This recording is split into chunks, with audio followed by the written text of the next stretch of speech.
Après 8 ans de Justin Trudeau, le Canada est plus dangereux. Il y a une augmentation dans les crimes liés à la haine de 150% depuis son arrivée au pouvoir. Évidemment, ça c'est le résultat des politiques qui divisent les Canadiens, une économie qui a détruit les finances personnelles et a causé une désespérance, et finalement des lois qui permettent des criminels d'aller librement dans nos rues et de terroriser notre peuple.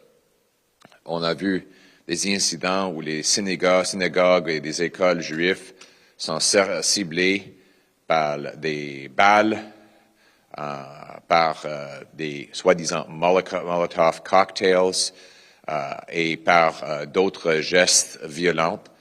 On a eu déjà des attaques terroristes contre la communauté musulmane à London, à Québec et ailleurs, où des familles musulmanes innocentes ont été tuées par des terroristes. On a vu des églises brûlées à travers le pays. Et on doit se préparer pour protéger notre population contre les dangers qui augmentent. Donc, aujourd'hui, nous présentons un plan de gros bon sens afin de protéger notre population.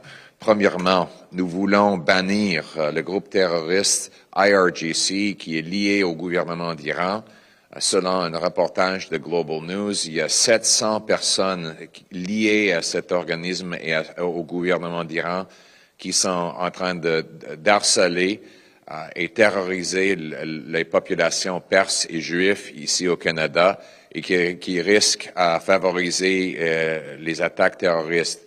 Les Américains ont déjà banni cet organisme. On devrait faire exactement la même chose ici au Canada.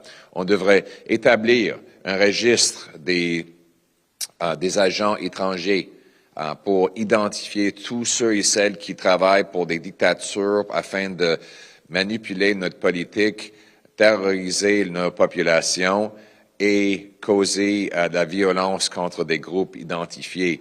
Le gouvernement a promis il y a plus de 6 mois d'avoir un tel registre. Nous demandons, nous revendiquons que ce registre soit établi dès maintenant.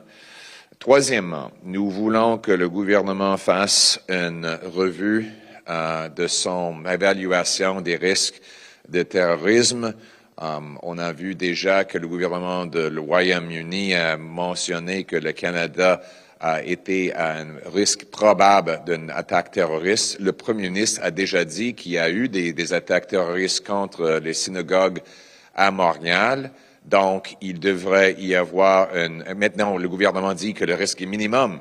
Comment ça se peut que le risque est minimum quand le gouvernement a déjà dit qu'il y a eu une attaque terroriste contre des synagogues et des écoles juives à Montréal?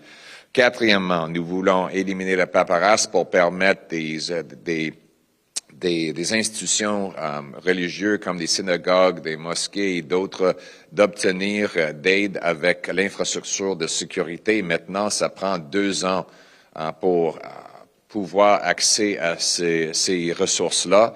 Pendant ces années, les gens peuvent être menacés ou même tués par des terroristes. Et cinquièmement, nous voulons que les policiers et les forces sécuritaires travaillent dans un groupe coordonné des 3 niveaux de gouvernement afin de contrer la violence motivée par la haine. Ça veut dire permettre le partage de renseignements fournis par le fédéral avec les policiers locaux afin d'éviter les attaques terroristes. Donc, c'est ça c'est un plan de gros bon sens pour protéger les Canadiens dans une période plus dangereuse et c'est ce que nous allons avancer comme conservateurs.